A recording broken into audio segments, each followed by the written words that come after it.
All right, Shalom. I want to give all praises, honor, and glory to Yahweh, Ba'ashem Yahushua, Ba'ashem Kakadash.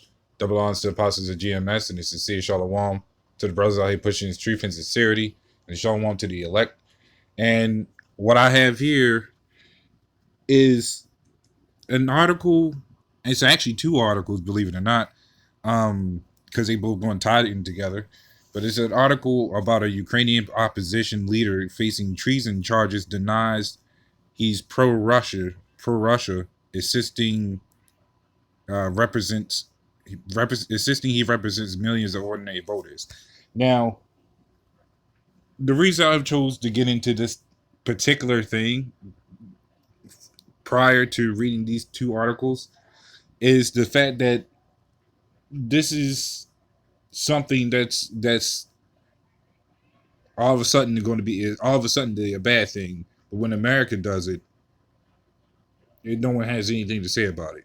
So I'm gonna jump right into it. It says the head of Ukraine's largest opposition party, Viktor Medvedchuk,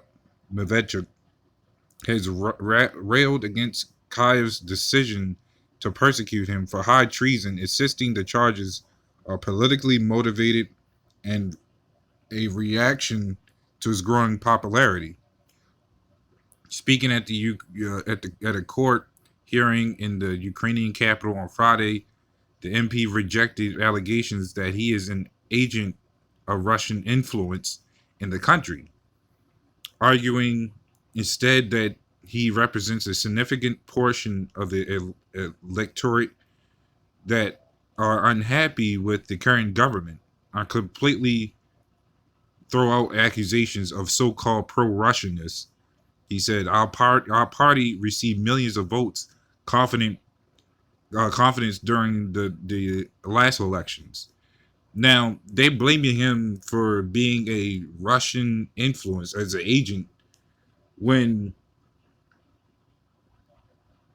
apparently, but when America does it, no one says anything. No one cares. They usually all fine with it. And for the people that usually that actually does know about these type of things, this is what you call war, even if you people don't like what it's called. But this is war. So there's this article right here. Ukrainian counterintelligence officer could have been murdered. Could have been behind murder of Russian journalist Shermet, reveals President Zelensky. Actually, right. It says Ukrainian President Volodymyr Zelensky has admitted that counterintelligence officers from the country's security service of Ukraine could have been involved in the murder of Pavel Shermet, a journalist killed in 2016. And now they just bringing this out. It says Shermet, who was best known for his writings about Belarus, died in Kyiv in a car explosion. Now I'm gonna stop right there and skip down to this part. It says the real malign influence, how America helped destroy democracy and turn Ukraine's maiden dream into a nightmare for its people. And that was the key thing that made me want to go into this, is because America always has their hand into something that they don't belong having to. It's always something going on. It's always something being funded. It's always something with America's name in it every time. And yet nobody sees nothing wrong with this. People go on with their daily lives saying that the American's great and all this and that.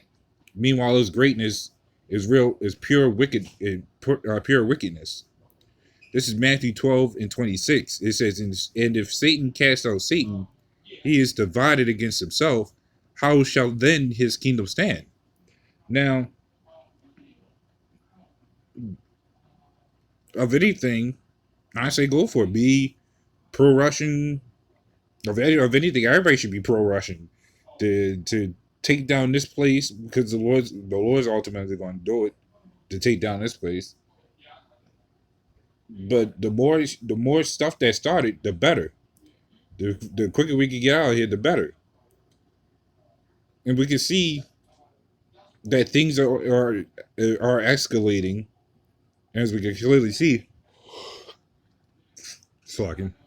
But there's one thing after another. We just there's a war. There was a war, assault war going on with Israel and Gaza, which they just possibly declared as a ceasefire for the moment.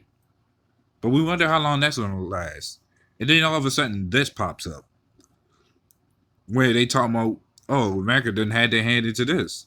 What doesn't America have their hand into?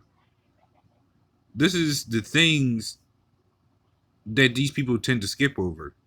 Sure, we may not know who some of these people are in these articles, which I definitely don't, but it's the fact that they set this up for whatever reason.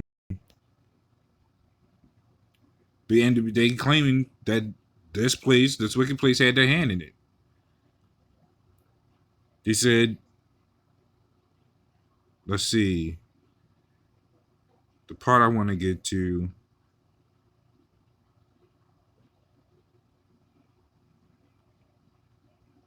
The part I want to definitely get to was, I think, this part, actually. It was Sherman, who was best known for his writings about Belarus died in a car explosion, which the Ukrainian prosecutor says, which was caused by a bomb. Over the years, the SBU has presented numerous theories about who was behind the attack, including blaming Russia. But now it appears that might have been the culprits themselves. And it still sounds like one of America's tactics. Babylon's attacks is all over again. Same thing they did with 9/11 and various other things. And it's no surprise with the whole 9/11 thing. People know, a lot of people already tend to know about this one. But yet this is another tactic that no one will ever say about. And then you wonder, why is everything out of whack? Well, because all these things are starting back to the core root of this place that needs to be destroyed. This is Micah 2:1. It says, woe to them that devise iniquity and work evil upon their beds. When the morning is light, they practice it, because it is in the power of their hand. And that is exactly what he does, is he manipulates or pays his way through everything, just as it's so chaos.